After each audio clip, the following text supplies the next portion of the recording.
नमस्ते। नमस्ते। अक्सर मन में ये सवाल आता है ना, कि मेरे जीवन का असली मतलब क्या है? हाँ, या फिर मैं यहाँ क्यों हूँ?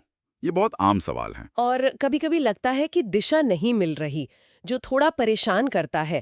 पर क्या ये असल में मतलब कुछ सीखने का संकेत हो सकता है? ये एक बहुत ही गहरा सवाल है, बिल्कुल। हम्म। हमने जिन स्रोतों को देखा, जो व्यक्तिगत अनुभवों और कुछ मनोवैज्ञानिक विचारों पर आधारित हैं, वो व- इसी तरफ इशारा करते हैं। अच्छा। हाँ, कि उद्देश्य कोई तयशुदा मंजिल नहीं है।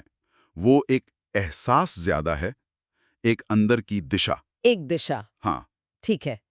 तो आज हम इसी एहसास को और इसे खोजने के जो रास्ते हैं, हम्म। उन पर थोड़ी गहराई से बात करेंगे, जैसा स्रोतों में बताया गया है। हाँ। चलिए इस पर बात करते हैं। स्रोत ये भी कहते हैं कि अगर कोई इस समय खोया हुआ महसूस कर रहा है, तो वो अकेला नहीं है, बिल्कुल नहीं। बल्कि ये शायद सीखने और आगे बढ़ने का एक जरूरी हिस्सा हो सकता है, एक मौके की तरह। हाँ, बिल्कुल। और एक आम धारणा जो है, उससे भी स्रोत थोड़ा अलग तरह से देखते हैं।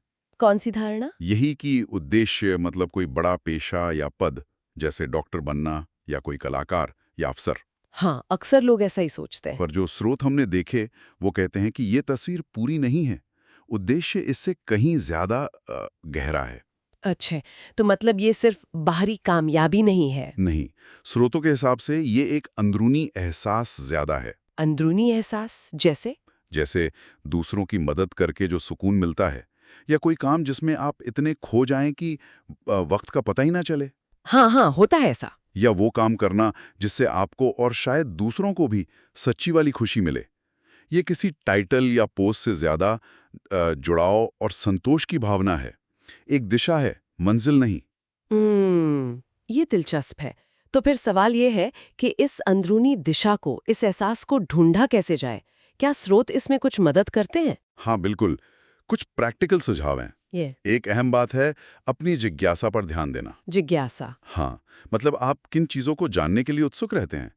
एक स्रोत कहता है कि जिज्ञासा आपकी आत्मा का कंपास है, उसे नज़रअंदाज ना करें। ये अच्छी बात कही। और ये देखना कि किन कामों से आपको थकान नहीं होती, बल्कि एक्स्ट्रा एनर्जी मिलती है। अच्छा, हाँ, एनर्जी ये जरूरी है। और आपने वो दर्द वाली बात भी बताई थी कि निजी तकलीफें कैसे रास्ता दिखा सकती हैं। हाँ, ये थोड़ा चौंकाने वाला लग सकता है, पर बहुत महत्वपूर्ण विचार है। कैसे? स्रोत बताते हैं कि कई बार व्यक्ति जिस मुश्किल या दर्द से गुजरा होता है ना, वही अनुभव उसे दूसरों के लिए हमदर्दी और मदद का जरिया बना देता है। ओह। अपने दर्द को समझकर दूसरों के जख्मों पर मरहम लगाना, ये भी उद्देश्य का एक रूप हो सकता है। हम्म। और इसके साथ ही एक और बात पर जोर है, प्रयोग करना, बिना फेल होने के डर से नई चीजें आजमाना। मतलब कोशिश करते रहना। बिल्कुल, क्योंकि उद्देश्य अक्सर सफर में धीरे धीरे साफ होता है, किसी एक पल में अचानक से नहीं मिलता। और वो अंदर की आवाज का भी जिक्र था ना, कि हम्म। दुनिया चाहे कुछ भी कहे। हाँ,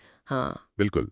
अंतर्ज्ञान या गट फीलिंग जिसे कहते हैं, स्रोत इस पर बहुत जोर देते हैं। कि उसे सुनना चाहिए। हाँ, भले ही बाहर से लोग शक करें, आलोचना करें, पर अगर अंदर से एक मजबूत एहसास है कि हाँ, यही मेरा रास्ता है, तो उसे गंभीरता से लेना चाहिए। पर क्या ऐसा हो गया कि एक बार उद्देश्य मिल गया तो हम्म, वो हमेशा के लिए फिक्स हो गया? ये एक और आम गलतफहमी है। स्रोत कहते हैं कि ऐसा नहीं है। अच्छा। हाँ, जैसे हम बदलते हैं, हमारे अनुभव बदलते हैं, वैसे ही हमारा उद्देश्य भी बदल सकता है, वो विकसित हो सकता है। मतलब ये कोई पत्थर की लकीर नहीं है। बिल्कुल नहीं।